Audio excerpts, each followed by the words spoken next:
nagsasalita rito, no? Kasi, pagka hindi ka nagsasalita, yung laway mo, makakabuo ng bakterya yan. Sige na. Dapat lumapit ko kayo rito kasi pag lumapit ka po kayo dito. Dito ka po. Tapi attention kayo pag nagsasalita ng speaker. Kasi yung upuan, galing na lang dito. Kasi kung gusto niyo pong maging speaker, pakinggan tayo, dito po kayo sana, bibigyan ko po kayo ng pagkakataon makapagsalita. Okay po?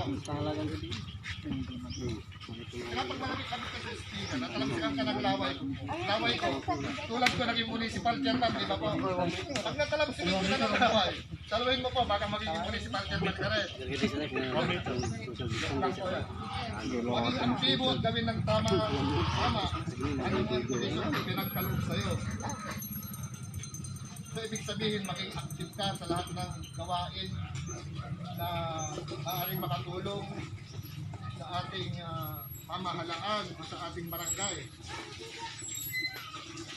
Parang ano rin ito eh. Ano naman posisyon ito ng gawin ng tama. Ibig sabihin po nito, ginawa ko ito kasi para maintindihan po na kailangan. Kung halimbawa, ang posisyon mo is MD, huwag kang umaktong parang founder. Huwag mong didiktahan ang founder mo. Kasi may mga ganyan.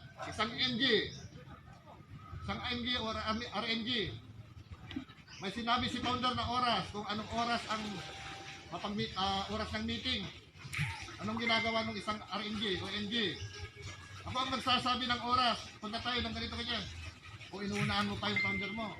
Hindi pa nakakapagsalita ng founder mo. Hindi pa nakakapagsalita ng founder mo. Halimbawa, o bukas ha, alas 9 tayo. Samantalang NG ka lang or RNG. Antayin mo muna yung founder mo magsalita kung anong oras o anong decision niya. Lahat naman ng founders dito open for suggestion, pero lamang yung dinidiktahan. Iba yung dinidiktahan sa suggestion. Tama po? Ayan, wala naman sumasagot. Daman ni bagaman bulokyo, kaya kanala ko sila kaya hindi ko ibalita ka. Hindi, wala rin mandidikta kasi naman eh. Wala rin mandidikta Yang kaya. bilang wala oras sa ibagam. Wala oras sa ibagam. Pante pagkatadawan eh tanggap po ni ibagam. Alam ko. Wala din. Halimbawa, meron sa paliwawala rin. Halimbawa, singawalay nalapod tagay. O nalapod siya bilang Jalapatan Munisipyo tayo. Wala yung mga oras, masagad founder. Si founder natin, sa rin ang damat nilarang na ikinabilan. Si founder bilang, di ba na ito? Nagwas, wala yung nag-awan, pagtitipon or meeting. Oras alas 7, natas, bago si RFG.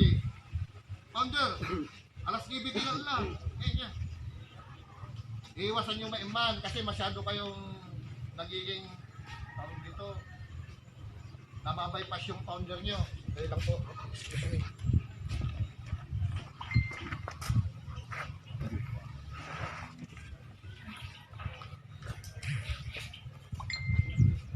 Number 4, gabayan ng tama at naaayon sa doktrina ang mga bagong kasapi ng kapatiran. Ano po yan? Yung mga RNG minsan, mga founders din. Hihikayatin mo yung isang MG sa inuman o ano paman. Siyempre, dahil MG yun, ang bulit yan, kawawa naman, di ba? Di ba? Kaya, natawa kayo dahil may totoo, di ba? May mga nangyayaring ganyan. Maging magandang ehemplo para sa mga miyembro. Ipakita nyo kung ano yung posisyon nyo bilang isang founder, bilang isang municipal founder, bilang RMD, ipakita nyo kung ano ang mga tamang gawa para kayo ay tutularan ng mga bagong miyembro. Number 6, makipagtulungan para sa ikagaganda ng samahan ng bawat isa at ng inyong chapter.